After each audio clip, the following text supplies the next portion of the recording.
Hello and welcome to our Payment Expert Talk. My name is Arnaud Crouzet. I'm Vice President at FIM and I am here at Openway headquarters in Brussels regarding the latest publications that Openway has done on acquiring space. Before all, could you tell us a bit more on who is Openway? At Openway, we are developing payment platforms. Our payment platform is called Way4. We are covering almost the entire payment space. So we are covering the acquiring space, but also the issuing space and domain. Right? We deploy our platforms at clients such as acquiring banks, issuing banks, but also large or less large processors.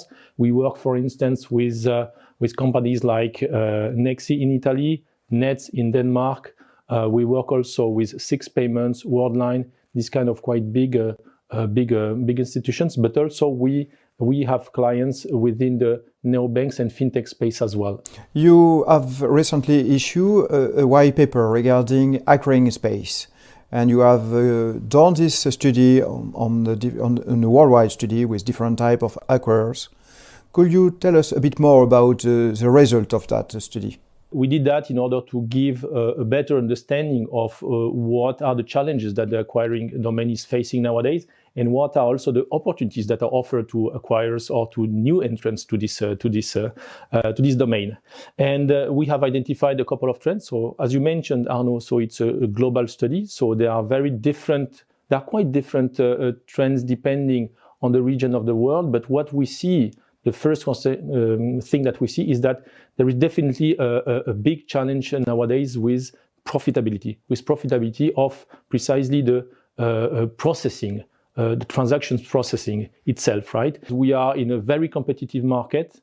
We see new entrants that are much lower in terms of cost.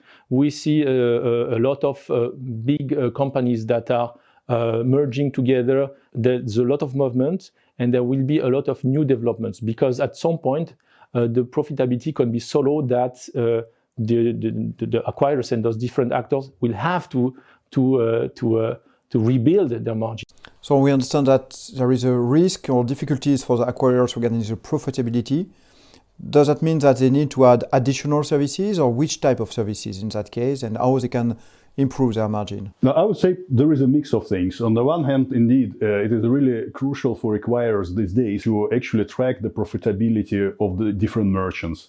Whilst in the past, one could imagine that a commercial team of acquirer could just bring the price down for this or that merchant because anyway acquirer will be profitable at the end of the day. These days, particularly after the interchange regulation, they have to be much more careful and selective.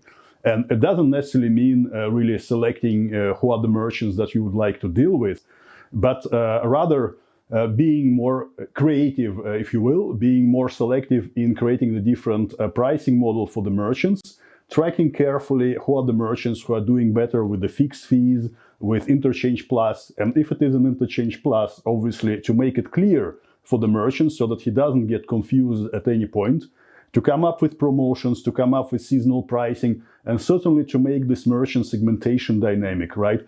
And then you have indeed all the value-added services where we see really a lot of convergence between everything and everything, between card payments versus instant payments, between different styles and flavors of instant payments. If you look even on QR codes, there is a multitude of standards these days.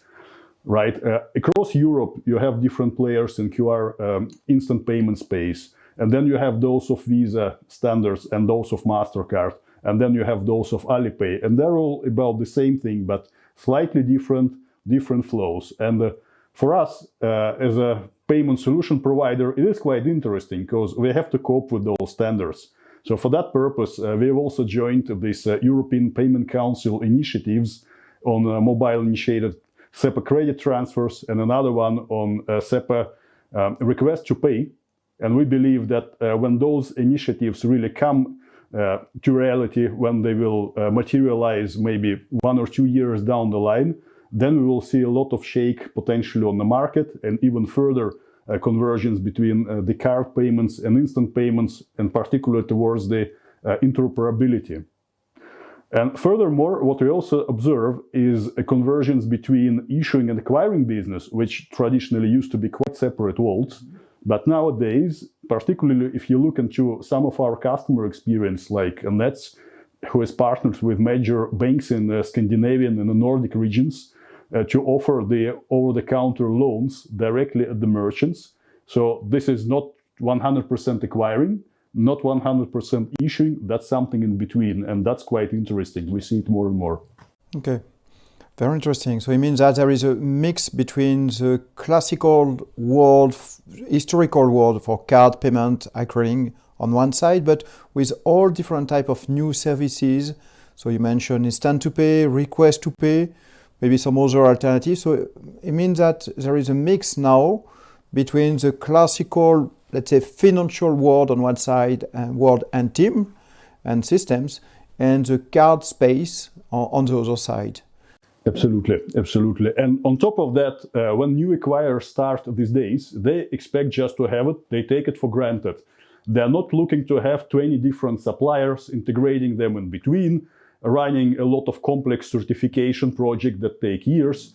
What they would prefer is to have a very small number of players, ideally one vendor that can offer pretty much everything, and then they expect it to be live and operational quite quickly, meaning maybe a couple of months, maybe a few months. It is supposed to offer whatever acquirer believes is the standard service, whatever he believes is a good value-added service, and some of his own unique wishes and dreams. So that's very nice expectation. And we as a software provider, we actually have to cope with it, offer different delivery models, be flexible between on-premise licensing, software as a service, different flavors. So it is quite interesting. Where's your report, where your report and the white paper can be found? The white paper is absolutely accessible online, so you can find it on our website, www.openwaygroup.com.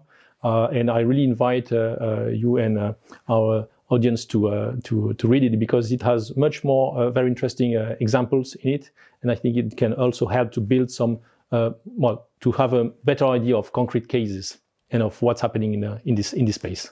Thank you very much, Jean-Philippe. Thank you, Dimitri. Thank you very much. Thank you.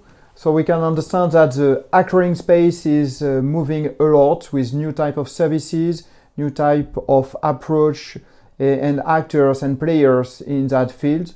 So it's a very innovative space. So thank you to be with us today, and see you for the next talk. Thank you.